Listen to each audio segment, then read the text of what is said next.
You are listening to the Fly the W670 podcast. It is episode 14 of season 3. Cubs, pitchers, and catchers report. Don't forget to listen, download, review. Most importantly, subscribe to the podcast. Follow us on the socials, Fly the W670 on Twitter, Instagram, of course, on Facebook, or email us at flythew670@gmail.com. Crawly, some of your favorite words, pitchers and catchers reporting. If you're watching this on the 670 The Score YouTube channel, I am grinning ear to ear. I could not be any happier to see everything going on out at Mesa. I am just itching to get out there. Yep. Should be a good time. Weather looks good. Everybody seems to already be there. I mean, the whole team doesn't need to officially be there until the 19th, which is Monday, but looks like everybody's already there except Cody Bellinger. We'll get into that in a little bit.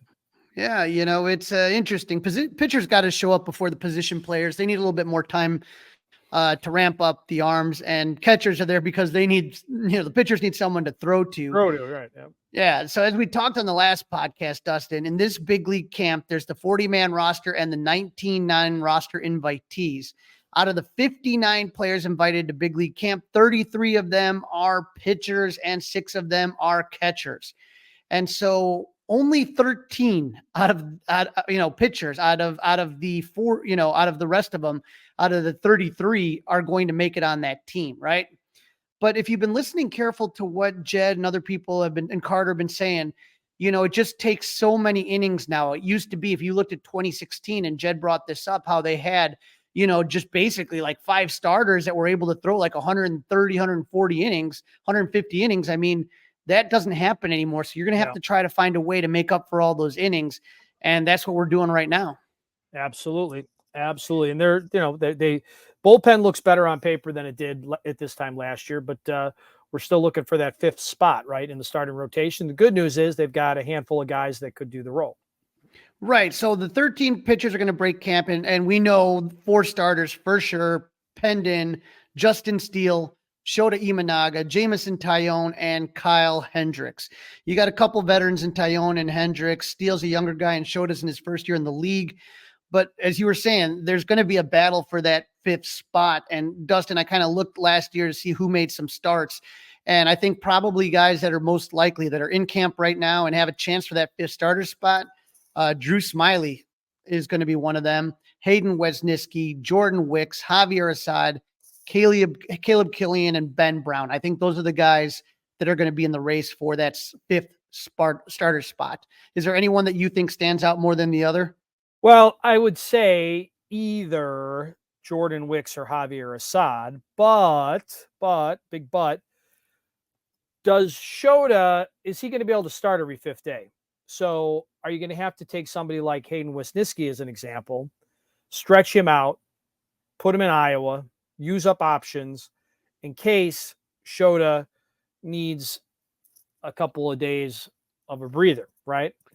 I'm looking at this, and, when you say that, and I think that some of the pitchers competing for the 5th starter spot will move to the bullpen, and others are going to head to AAA. So I think if you're looking at it from that standpoint, I think, Smyly, Assad, and Wesniewski would be guys that I would say would probably stick up here and kind of pitch. With Smyly, it's a lefty, so he can go 1 inning even, but I think Assad and Wesniewski would be up here to kind of pitch some more long relief.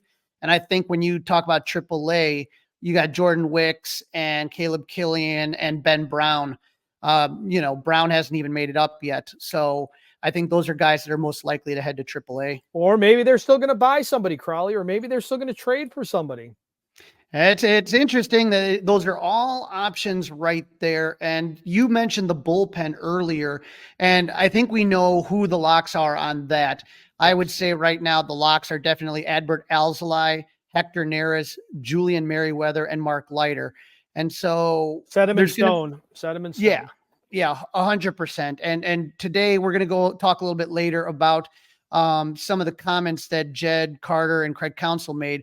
But this is what Jed had to say about Hector Neris, and I thought it was interesting. I think the fact that he provides real leadership down there, I think, all the references we got on him were that he does provide real leadership and stability in the bullpen.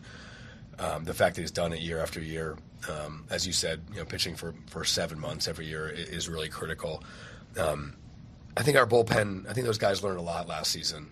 For a lot of those guys, it was their first time through it. It was a hard run like we talked about. And so certainly we're all hopeful that adding Nearest helps that group, but also that they got the experience from, being pushed really hard, and they can come back and sort of understand, what the workload feels like a little bit more. A lot of good points in there, but Jed got a little cold there, Crawly. Like yes, I think he does. He doesn't sound good. He doesn't sound good, but I saw him when he came out and sat down at that press conference. I'm like, he don't look too good. But the thing about Neris, we've talked about his durability and the leadership that he brings and how important he was to that Houston team. And he was pitching 7 months for, literally like the last 7 years, not just 6 months, but all those postseasons that Houston's been in. And also the fact, again, that Alzolay and Leiter and Merriweather, they were never asked to kind of be on a run like they were last year when they were dependent on those guys. So those guys got valuable experience. A couple names that have a good chance of making the bullpen. Jose Cuas came to the Cubs right at the trade deadline and made a lot of appearances in a short time with the team. I think he was overused, to be honest, but they had nothing else. So I would love to see what he does in more of like a 6th inning role. I think he can also be a guy that might, be a fireman type that would get guys out that you might need to in a pinch if you're in a situation. So Keegan Thompson had a disappointing 2023. He's looking to bounce back. And Daniel Palencia and Luke Little are flamethrowers. They made their MLB debuts last season. Palencia was right around July 4th with that Brewers series, and Luke Little came a little bit later. I want to say late August, early September. I want to see more Luke Little. Just going to say that. I want to see more Luke Little. He's got, he's just such a physically, he reminds me of a lefty, he reminds me of Lee Smith, like that big body just coming out and you're just seeing that guy throwing flames, Yep. Mm-hmm. It would be fun. And he's just a great guy. So I'm in a great family. So I'm hoping to see more of him. But like we talked about in the last podcast, there's 11 non-roster invitees looking for a job. Some of these guys are journeymen that, kind of been bouncing around for a while. One time or another, they were a big prospect, but they never panned out. Other guys are coming back from injuries. So 3 of the 4 lefties they invited never really made it big in the majors. Edwin Escobar, Richard Lovelady, and Thomas Pannone fall into that category, while Brad Week is a lefty that the Cubs are looking to bounce back from injury. There's also 7 non-roster invitees that are right-handed. Carl Edwards Jr., Colton Brewer, Sam McWilliams are all guys that have been around the big leagues and overseas. Chris Clark and Riley Thompson are guys that made their way through the Cubs minor league ladder. And Ethan Roberts looking to bounce back from Tommy John surgery. With any one of these guys here, those non-roster invitees, you're really looking, Dustin, to catch lightning in a bottle. Right. They've got nothing to lose. You've got nothing to lose. You're hoping something sticks.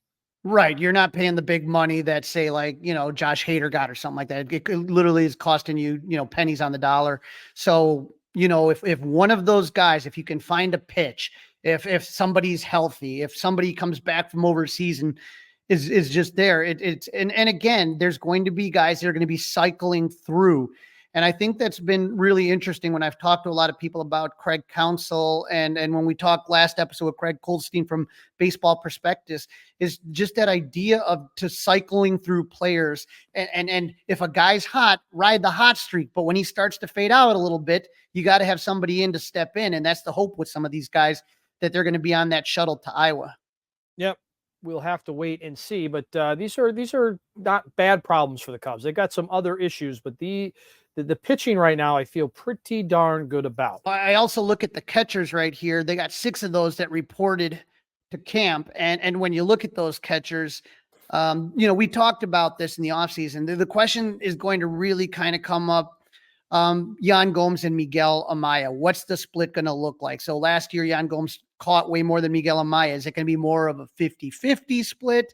Is it going to be maybe Amaya 60%, Gomes 40%? I think that's going to be that to me is going to be one of the most interesting things to watch as the season goes on. Now, the Cubs haven't, and I know that you're a big Amaya fan, Dustin. And so yep. I think a lot of people are really, really rooting for Miguel right now. I mean, to go through everything he went through with like 2-3 years of injuries and all of a sudden, coming back and being in the big leagues, this is just a huge opportunity. the 4 non-roster invitees to camp, you got 2 veterans who played for big league Cubs and Jorge Alfaro and Joe Hudson. God forbid something happens to Gomes or Amaya in spring training. You want to have a veteran experienced catcher to be able to kind of slide in there. And I think that's what you got in Alfaro and Hudson. None of them are going to hit the snot out of the ball. None of, they're not going to really give you competitive big league at bats. Alfaro has a chance if he can find the fountain of youth a little bit, but Joe Hudson has never been able to hit at the big league level, but they are catchers that know how to call games, that know how to handle pitchers. So God forbid something happens, you got some veterans there. And then the 2 young catching prospects that we talked about last week that I am super high on, Bryce Wyndham and Pablo Aliendo. I think it's going to be awesome that they get experience with the big league coaches. And a big thing too, Dustin, is catching these big league pitchers, getting a feel. So, it's great experience for these guys, right? Yep. Right. And then let's say, in case of emergency, break glass and get Bryce Wyndham. It's not the first time he's catching these guys. So he has the opportunity to build some really good rapport as well, right? Right. These guys are going to feel comfortable. Yeah. They're going to want to work with him. Right. And so if they get into some spring training games, you know what I mean? Okay, what does he like to throw? What's his out pitch? It's a huge difference. So to have these guys get that experience is going to be great. But I really, truly believe in the Cubs pitching infrastructure. I know Craig Breslow leaving was a real big, it didn't help the situation, but I still think having Tommy Hotovy out there and the infrastructure they got, I think is going to be solid. And I'm really looking for, I think the pitching and the bullpen are really going to be strengths of this team. I still would like to see one more starter and one more lefty, but let's see what happens. Let's see what happens. This is the Fly the W670 podcast. It's episode 14 of season 3, Cubs pitchers and catchers report. Don't forget to download, subscribe, and review the Fly the W670 podcast. Also, don't forget to leave us that 5-star review. We'd really appreciate that. In this segment, Crawly interviews Rowan Kavner, Fox Sports, to talk about his article on the Cubs having the most disappointing offseason in baseball. Maybe you'll agree, maybe you won't. Take a listen. Joining me now on the Fly the W podcast, I'm happy to have on Rowan Kavner, MLB writer for Fox Sports. Rowan, how you doing today? I'm good, Crawly. How are you? Good. A little jealous talking to you earlier, and you're going out to Arizona, and I wish I was there right now, especially in these cold Chicago winters, I bet. Yeah, we're based out on the West Coast right now. It's actually probably colder going there, but we'll deal with it. Well, the reason I wanted to have you on, I love your work, but you had an article that you wrote pretty recently that kind of really got Cubs fans talking, and it was about the most exciting and disappointing teams this offseason. I'm going to put the graphic up here just for the people that are watching on 670 YouTube channel, but the rankings you had for the most exciting, number 1 were the Dodgers. And I don't think there's any Dodger fan disappointed with their offseason so far. Would you agree with that one? I would agree with that one. That one was probably the easiest for me to do here. Yeah, nobody's complaining in LA. At least they shouldn't be. And then the Yankees too, no argument. I think the Diamondbacks, I think they had a really solid offseason, and I think they have a really good chance of, I don't know how deep they're going to go. You know how postseasons go, but they set themselves up to be in good shape. You got the Braves at number 4, number 5, Kansas City Royals. I mean, how shocked were you that they were able to make a deal that large? Pretty shocked. And I wrote about that as well. You start to see, obviously, a lot of these teams kind of trying to find creative ways, especially smaller market teams, creative ways of keeping their own, which is great. In this case, I'm glad he got the money he did. It seemed to work really well for both sides, but increasingly you're seeing teams be able to keep their guys a little bit more often. And I think obviously the salary and payroll disparities are still what they are, but if you get a guy like Witt, you got to find a way to keep him. And the fact that they're able to do that, it gives you a window. It gives you a 7-year at least window to start competing. And so I'm hoping we continue to see that trend. I know obviously Atlanta, it feels like has every guy locked up for 20 years basically, but I do think it's important that when you get those guys, they don't leave, and increasingly teams are finding ways to do that now. Yeah, it is a good story to see. Now, you have on here at number 6, St. Louis. And as a Cub fan, you knew I'm going to have to stop here for a second. And I'll tell you what has me thrown off. I just talked to Craig Counsell on the last episode from Baseball Perspectives about his PECOTA rankings.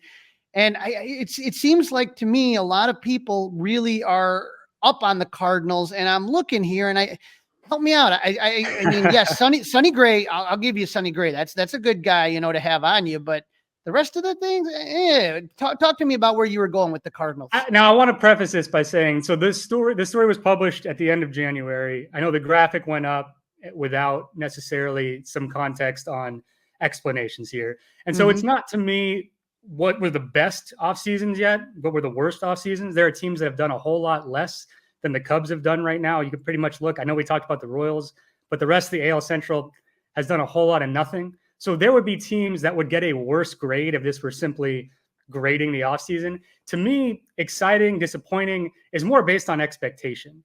And so, when you look at it, what did St. Louis need to do? They needed to fix the rotation. I mentioned in the piece, they were kind of shopping in that middle to lower edge of kind of free agency there. And obviously Sonny Gray is a real dude who can make a real impact for them. You could quibble for sure about the other guys, but look, they needed to address the rotation. Their rotation is unquestionably better now than when it started. In the offseason, they have some prospects that can come up and maybe help at some point here. But I think it's more a representation of the fact that you look around the Major League Baseball right now, there's just not a lot of action. I mean, you obviously look at the top 4 free agents that have yet to sign. I think it speaks more to how little a lot of other teams have done to get demonstrably better. I think in another offseason, you look at what St. Louis had done and say, okay, all right, fine. But there's just not a lot of teams that have made these types of big splash moves, big trades. I know, and you can look back again. I mentioned that this piece was written in January, and you see Baltimore on the disappointing side. That was a day before the Corbin Burnes trade. And one move like that in an offseason like this can take you from bottom 5 to top 5. If I had to re-rank that, Baltimore would be on the other list. So it's a hard time. You're at the end of January, you're starting February, you're coming up with content ideas. Obviously, you can't grade an offseason fully at that point. And I do mention that in the article. I'm just going off of what I've seen so far. And I mentioned even on the Cubs part, and I'm sure we're going to get to that, 1 or 2 moves, and all of a sudden you're looking at this offseason completely differently. And I think if you're a Cubs fan, you're thinking, there's time here. Things can still get done 100%. I was only going off of there. And look, you can definitely quibble with Cardinals at 6. Was it incredible? No, but they did need to address that side of things. And I know you mentioned some of the standings coming up, Coda, things like that. There's a reason that the Cardinals, by some measures, some people think they're going to be first. I know it's kind of a 4 to 5 win difference, basically, between, you could argue, the top basically 4 teams in that division. Could they have done more? Sure. They probably should have been shopping at a higher end earlier on, but just based on what I've seen from the rest of the league, I felt not great putting them at 6, but that's what I had. All right. And like you said a little bit earlier, you were talking about you did have disappointing. Now we're moving over to disappointing. At number 6, the Marlins. And I agree with you on there. I mean, Jorge Soler just signed with the Giants, but they just didn't do much after a good season. Then you got San Fran at number 5, which is weird because no one seems to want to take their money. They made a couple moves, but when you were talking as big as what people are expecting, and then number 4, you mentioned Baltimore. Like you said, the article gets published and then boom, they get Corbin Burnes. And I'm like, it couldn't have been to the Cubs, right? You can X that out. Yeah, right. I know you can X that out and move them over. And again, this is speaking to this offseason in particular, where you look at the free agents that are out there, you look at the trade market. I think a lot of teams have been waiting because there are so many kind of names that were on that trade market. I think there are still teams talking about a lot of, maybe potentially big deals, and they want to wait to see who maybe gets moved before they go and commit on a guy for, a 9-figure deal in free agency if they think they can swing something better on the trade market. But again, one move in this climate, and especially if you're a team like Baltimore, which seem to very clearly need an ace, and you've been sort of waiting for them to make this big move. Up until that point, all they'd done was get Kimbrel. I thought if there's a time to go make a move, now is it. And again, at the time, I think I published, the ownership change had just sort of started to happen. Things got really exciting for that team about 48 hours after that piece published. And that's inevitable when you're writing about free agency in January.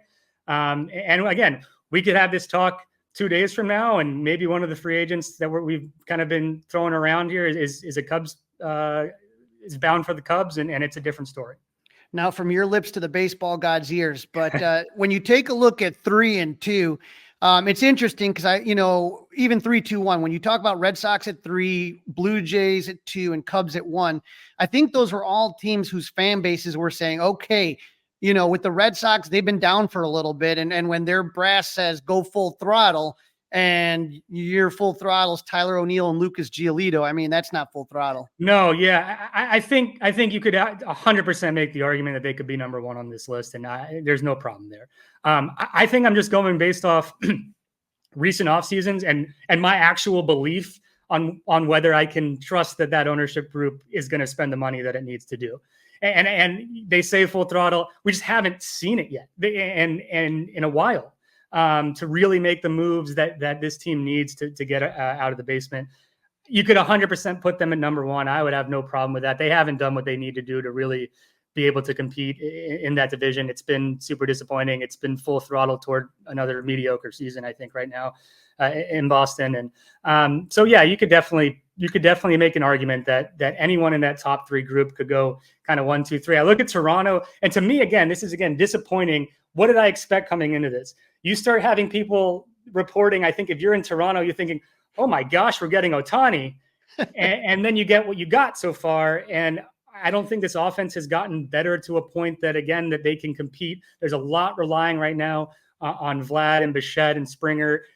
They just haven't done enough offensively. And I think you think about Toronto, you think about the firepower of that offense. That's the group that really let them down this year. The rotation was one of the best in baseball. They were great. They needed to add more. And I know they added Justin Turner. I still think they need to do more offensively right now. And it's more just, if you think you're getting Ohtani and you have reports that he's going there and he doesn't go there, and you don't really make another kind of splash offensively, that I think disappointment wise, you got to be feeling it. Right. And then that takes us now there's people literally at the airport waiting for Ohtani to come off a plane, and it was the guy from Shark Tank. I mean, like, how much more disappointing can you get? But yeah, I think that was the most insane 24 hours. I think if you're a Toronto fan, an Angels fan, a Dodgers fan, I mean, if Chicago thought maybe they were in it, who knew? So that was nuts. And then for number 1, you did put Cubs, and this is where the debate came in with a lot of people. And I think a lot of people, I think people were not happy, but I think people also understood. To me, it was a 50-50 mix from what I felt from Cub fans. I think that there were Cub fans that understood what you were talking about. Yeah. And I think there were Cub fans that obviously are going to disagree with you. But I'll just say from my fan point, where I'm sitting in a fan cave right now, when they shocked everybody, and they swiped Craig Counsell from the Brewers.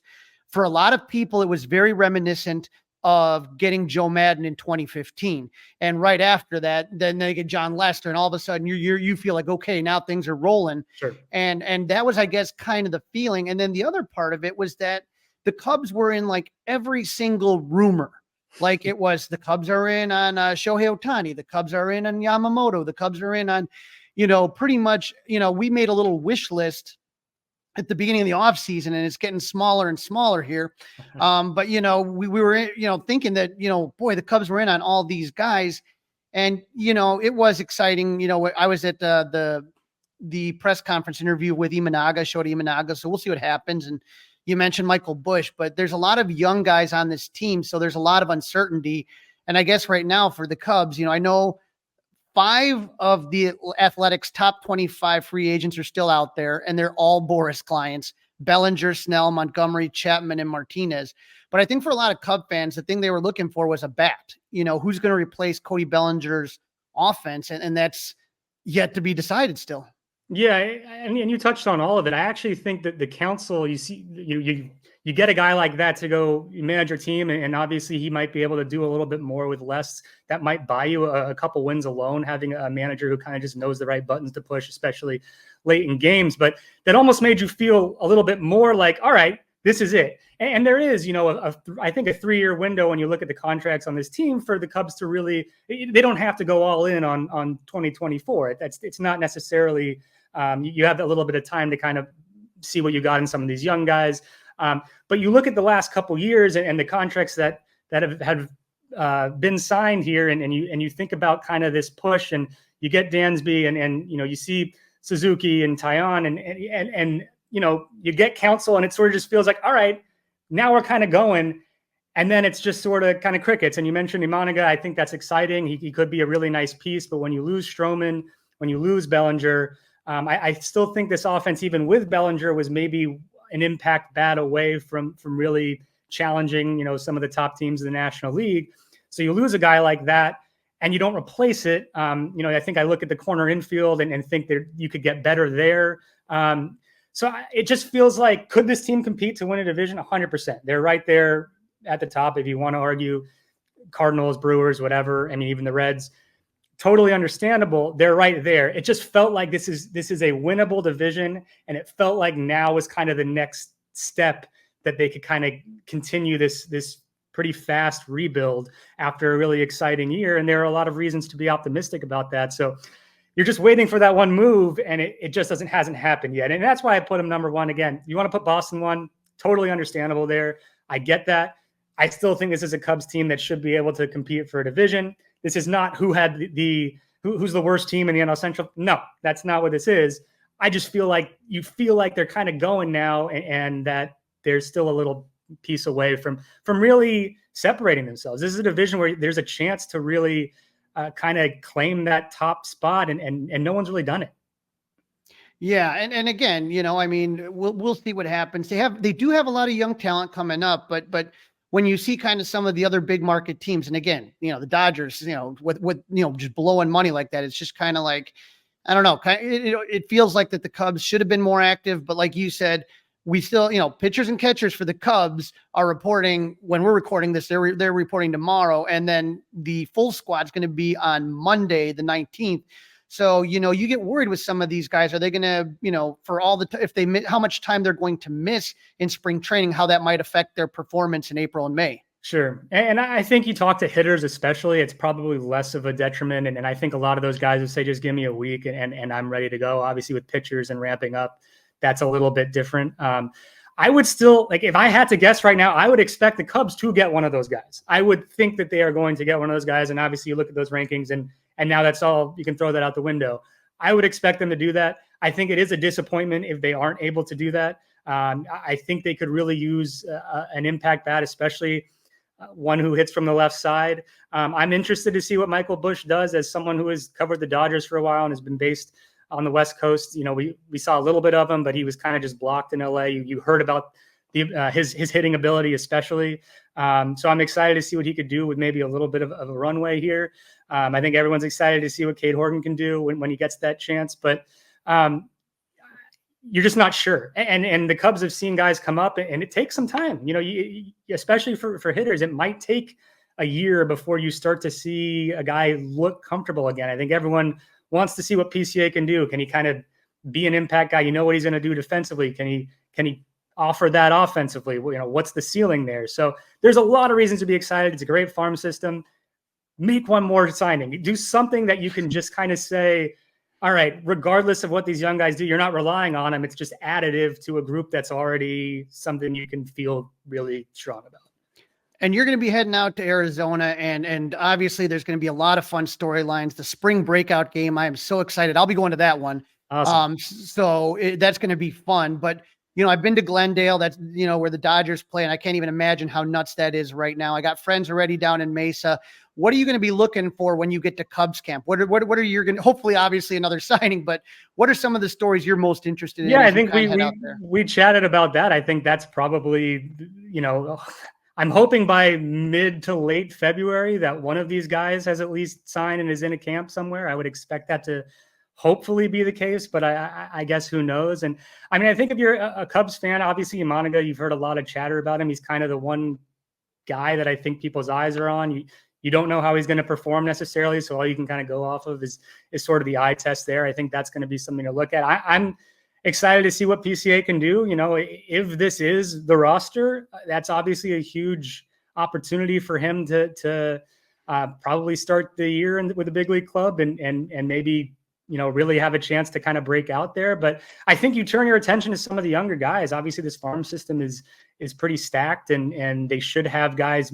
Really, you look at those top 3 on those prospect lists, and I know you talked about Busch as well. they should all be able to impact the big league roster at some point this year. But I still think one of those free agents should go there. I mean, even if you don't cross the CBT threshold, you can get right up to that and still potentially get one of those guys. So I would think that with just the excitement that the Counsell addition brought, that there's a little bit more that can still be done. And maybe they're cooking something.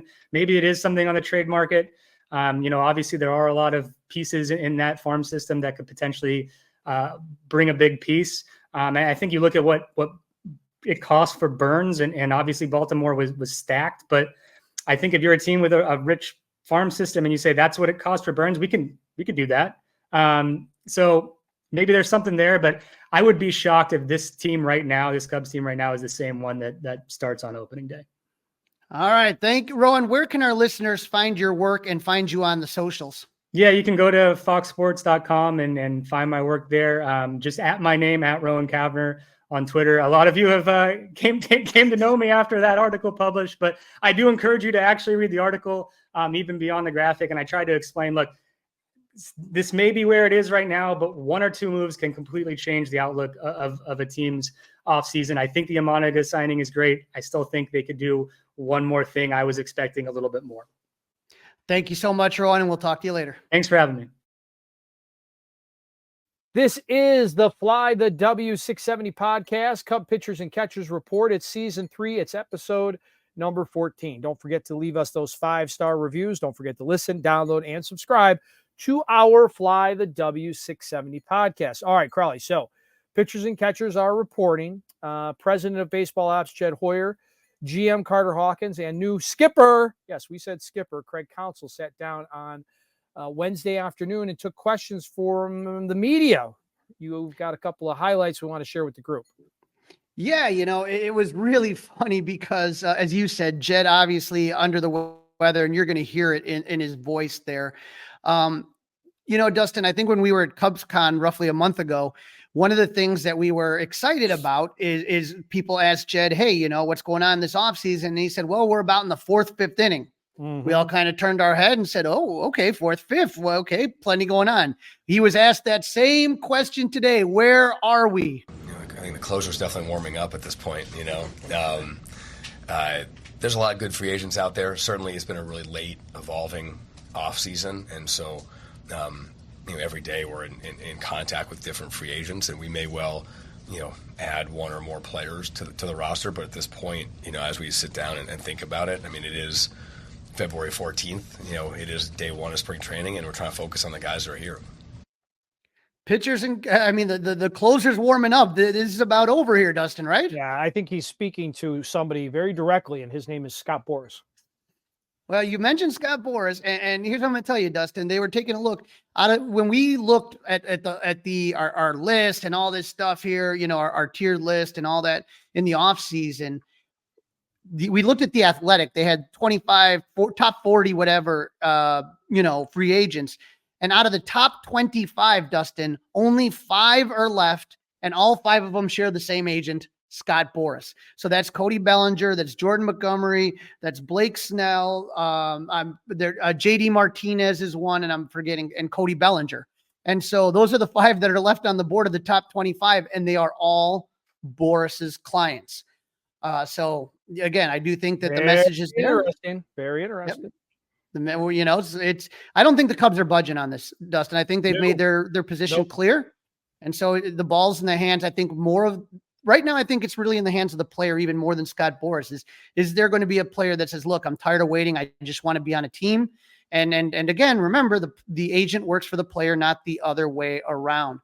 Now, Dustin, there was some question about last year, obviously the Cubs did not, fell 1 game short.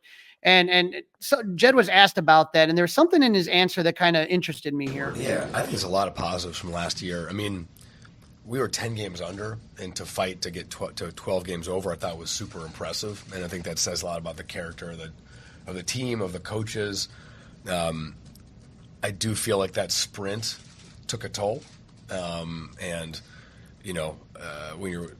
When you're winning like that every night, and then the toll that takes on the bullpen, I do think we had to play catch up, too much. And so I think that's probably a lesson to take from it. It's hard to sprint like that for 3 months, but they should be proud of themselves and proud of what they accomplished during that period. And obviously, I think for all of us, there's a kind of a bitter taste in our mouth that we weren't able to complete that, because I think that would have been a really special playoff team, having like I said, been 10 games under and making the playoffs. So hopefully that bitterness kind of fueled everyone a little bit this offseason. You like that? You like that bitterness in the mouth? You think that still exists, that some of these players are kind of a little bit, feel like they have something to prove this season? I don't think so at all. I don't think baseball works that way. I don't think bitterness helps. I don't think it helps the players really. Here's what I find interesting. And I know you're not going to get a real answer, but if I was at that press conference, I would be Horshack in Welcome Back, Carter. I mean, ooh, ooh, ooh, ooh, ooh. And you're going to tell me, Jed, with all due respect, that if you had made the postseason, that David Ross wouldn't be sitting up here with you guys? Yeah, or it's because Craig Counsell, who is viewed as one of the best, if not the best manager in baseball, no matter what the Cubs did, slight of making the World Series, they were making a move because that guy was available. And he's your B to A. They believe he's your B to A guy. 100%. The Bulls, I remember the Doug Collins versus Phil Jackson, Right. one guy was going to get you somewhere. Did you like how I pulled that out, that basketball reference? Yeah. I mean, I didn't know you had that in your bag, buddy. I'm impressed. But I'm impressed. I think that the key here, and to me, it always is this way. It's just April and May is really hard, especially to play at Wrigley. If you ever sit in those April and May games, they're cold. The wind's blowing in. You hit a ball that should be 400 feet and it lands in the center fielder's glove. It goes like 370 because the wind's howling in off the lake. I always say you just got to stay close through April and May. If you're within 5 games, I would say at the end of May, that's when I feel like the Cubs really, truly have a chance to be 10 games under and then have to, like Jed said, you're sprinting for 3 months. I mean, you're going to run out of gas to have to win all those close games and have to rely on the same 3 arms all the time. It just wasn't going to happen. So I think that, hopefully they can get off to a good start, because that's always so key. Now, Dustin, there was not going to be a press conference without the 800-pound gorilla of Cody Bellinger in there. And it's funny because he's talked about Cody that last series in Milwaukee. He's talked about him at the GM meetings. He's talked about them at CubsCon, and the answer kind of just remains the same. This is what he had to say. I've said, dozens of times, I think at this point, I have nothing but admiration for him. He came in last year, coming off 2, struggling poor seasons, in LA. And I think wanted that fresh start. He came in here, worked incredibly hard, every day here with Dustin Kelly in the off season. And, it's gratifying to watch someone's hard work pay off. Obviously had a great year last year. He was a really good teammate. So like I said, I have a ton of admiration for Cody, and I've said that a ton. Where are things trying to bring him back? I mean, like I said, we're talking to tons of different free agents right now, and we'll continue to do that. Don't you love that dance, Dustin? You can't say anything. You can't say anything, but people have to ask. It's like the beat writers have to ask, and he has to answer, and it's just the same dance. You can't say, hey, we just had a call last night and we're about this much apart. You can't do that. So you just got to kind of sit there and. Speaking of that, though, they really, and I know we've kicked this around a little bit on this podcast, but I was talking to a guy who I really respect his baseball opinions over the weekend. And it's not earth shattering, but they've got to put a deadline on this. You got to put a deadline on it, because it's just good for everybody. It's good for the game. There's got to be some type of a deadline. And then if you're talking about MLB. Right. And then if you don't sign, then we're going to have a little waiting period, and then it'll reopen up again, like right now or something. But no, none of this just dragging our feet, because there's no real day to show up. So I just think something's got to be done for the good of the game.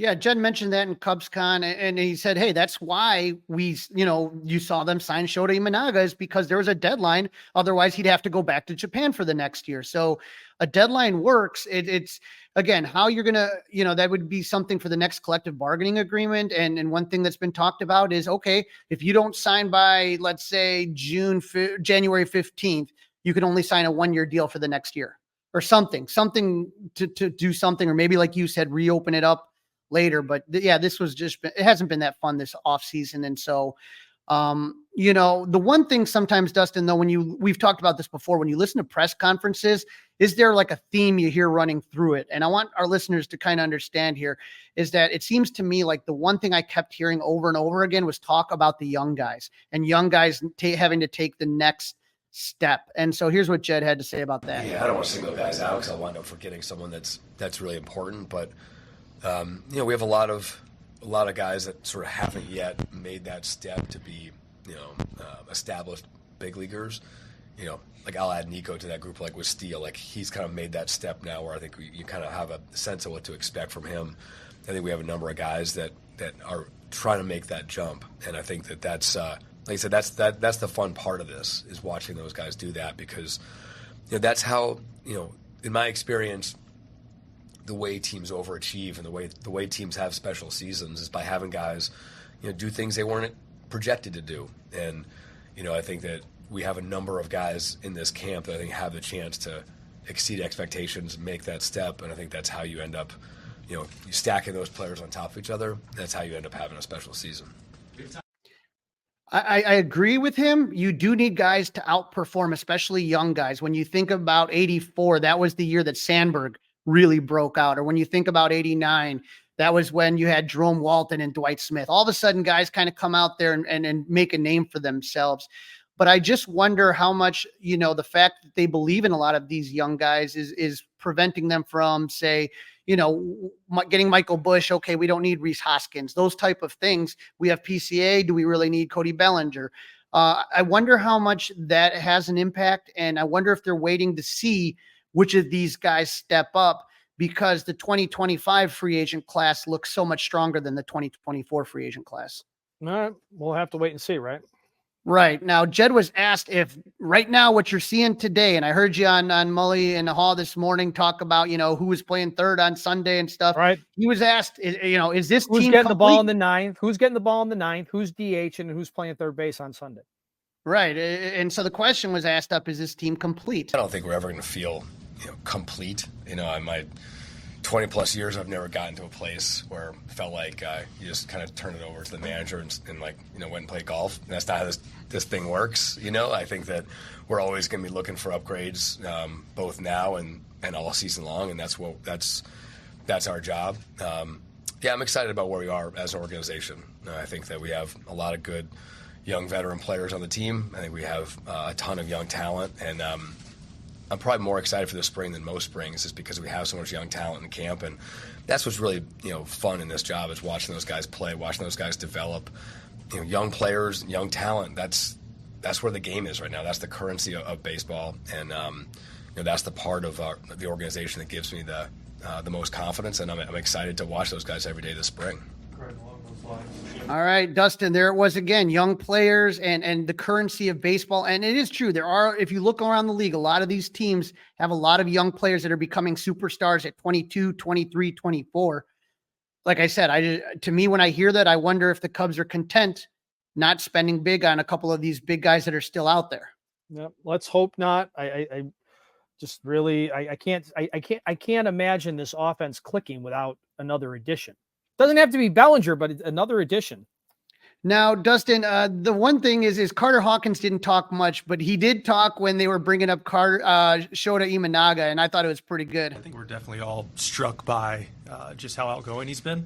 I think obviously there's different personalities and different people, and kind of the juxtaposition of him versus Seiya. It's been interesting. He's definitely kind of been the life of the clubhouse to some extent early on, and I think that'll be good for both Seiya and Shota to have that partnership. But I think for us, it's really about trying to throttle him down a little bit early in camp. I think everyone comes into a new environment and wants to do a little bit more than everyone thinks that they're going to do. And for someone like Shota that we're going to have for 162, games and more after that, and then for several years after that, making sure that, we're not doing anything right now that's going to hurt us in September or October. Now, I thought, to me, what was Smart. interesting. That was smart answer. Right. But I will tell you, I agree that personality, that Shota Imanaga has a personality. We saw it in the press conference. Mm-hmm. He just, to me, seems really like a funny guy. And he's a different personality than Seiya Suzuki. So I think it's going to be good for Seiya. I think it's going to be good for the team. I also like that idea of throttling down, not wanting to try to be too much and impress everybody and do that. Just get your work done. And that's the biggest thing, is coming out of spring training healthy. Now, Craig Counsell was at the press conference as well. And of course, Bruce Levine from 670 The Score, Odyssey Insider. He had the first question and he had a doozy. I don't know if you heard this one, Dustin. I didn't realize this, but Craig Counsell was on 2 teams where a manager took over and won the World Series in their first year. He was with Bob Brenly in 2001 with the Diamondbacks, yep. And he was with Jim Leland in the Marlins. So Bruce has to ask Craig Counsell if it's World Series or bust. I like that. Well, that's certainly the goal. That's why you're here. I would say there's a lot of work to do between now and that point. And, at this point for myself and for the team, it's really about connecting and getting to know each other, understanding some routines and really interacting. That's the most important thing, is that we get to know each other, that they hear me talk, the players hear me talk, and that we get to our process and our routines, and that's what forms the Cubs. That's what forms us. I really enjoy listening to him talk and how he kind of processes things. I guess not to say David Ross didn't do that, but I think Craig Counsell does a very interesting analytical job of kind of breaking down what he's going to do. And I think, Craig is also going to talk a little bit about the first couple of weeks in camps and what he's expecting. And here's what he said, but I'm excited about this. Yeah, I mean, look, I think there's no speech that changes the world right now. That's a big misconception, I think, about sports.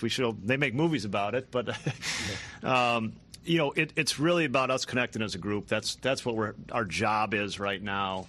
And our job is to kind of take care of the things you take care of the first 10 days. It's not to get too far ahead of ourselves. It's to take care of, so that's health. It's to take care of the small things we're doing with the kind of the fundamentals we're doing with pitchers over the next 10 days. That's the job right now. And as we that's what spring training is about right now. As we get closer to the season, and as we have interacted together, and we kind of develop some relationships, that's when the real kind of team building, I think, starts. I like that he stressed health and fundamentals first, right? And I feel like he's not trying to force himself as I'm the manager, love me, He's going to build those relationships and take it team by, day by day. And as you get further down spring training, that's when kind of you start the team building and the fun stuff, Yeah, I basically like everything I've heard out of him so far. Obviously, I wasn't thrilled when this first happened, but he has definitely grown on me. Now, Jed is not the only one that was going to talk about young players. Craig had his opinions on that as well. Yeah, I mean, it's a strength of the organization right now, and it is the best part of this camp right now. There's a number of young players, one that are already here, but still have growth. They have growth as big leaguers left, and then there's a big group, and I'd put PCA in that group, that are that these are important camps because of just their exposure to a bunch of major league players. They're looking to make the next step, and our job is to help them take the next step. And it's usually a messy process a little bit, but it's really fun. And in the end, you look back on players that I think as coaches and as managers that you got to have from day one, and you're so proud of those guys, right? Because you take the journey, kind of that major league journey with them for a long time. And that's really rewarding and really exciting. And it is the game today. we have to have those players so that we have so many of them in this camp is a great place to start.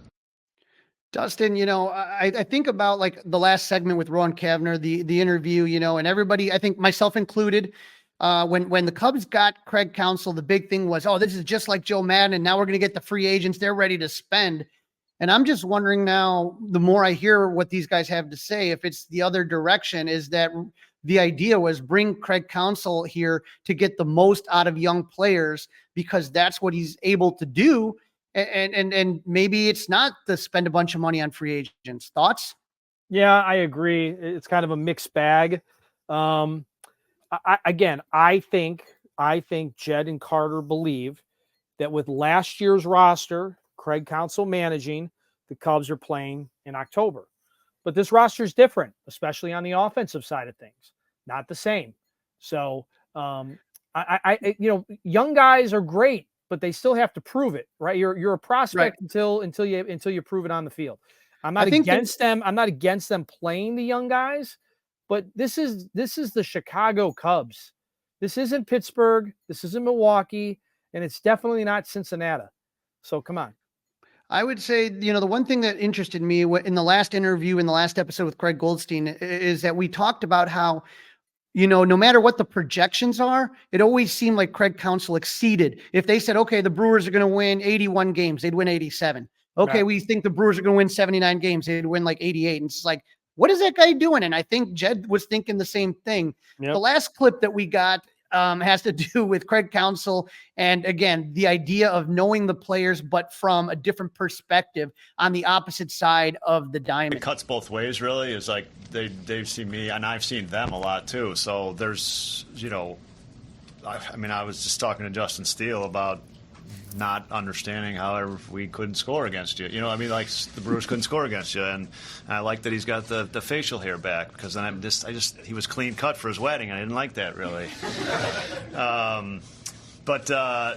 So there's some familiarity from competing for sure. And that feels good. It really does. There's already a connection there because of that, and I like that, and it's a place for us to start a conversation. I'm telling you, Dustin, the fact that he commented on Justin Steele's facial hair because he was a baby face at Cubs Con just at his wedding, and now he's getting dirty again. I think Craig Counsell is going to bring some fun to this team that I think people, like I said, as much as we were annoyed by him from the other end, the fact that he's now on our team is this is my second basketball reference, is like when the Bulls finally got Dennis Rodman, he's playing for us now. And I think that's going to be what's fun. AJ Przinsky, when he's on your team, you love him. When you're playing against him, you hate him. Absolutely. So, Dustin, I'm excited. I know that the press conference probably wasn't what everybody wanted, but I'm happy baseball's back. I'm happy to see the pictures of all the guys in camp. This hope springs eternal, right? We haven't played a single game yet. Let's just kind of see what happens, but I'm ready, man. I'm ready to have some fun. I agree 100%. Well, that's a wrap. Don't forget to listen, download, review, and subscribe to the Fly the W670 podcast. You can follow us on all the socials. We're on Facebook. We're on Twitter, Instagram. Of course, you can email us, flythew670@gmail.com. You never know when Crawly and I might answer your email live on this podcast, and you can watch us. That's right, on YouTube by subscribing to the 670 The Score YouTube channel. Crawly, have a great rest of your week, and we will get back at it early next week, or if some news breaks and merits an emergency podcast. Absolutely. It's going to be fun. Spring training. Next time we talk, Dustin, position players. We're getting there. Go Cubs. Hey guys, it's Crawly. Thanks for watching. If you enjoyed this video, please don't forget to give it a thumbs up and subscribe to our channel for more content like this. If you want to see more of our videos, be sure to check out our playlist and let us know what you think in the comments below. Also, don't forget to follow us on social media to stay up to date with our latest episodes. Links are in the description. Thanks again for watching, and we'll see you in the next video. Go Cubs!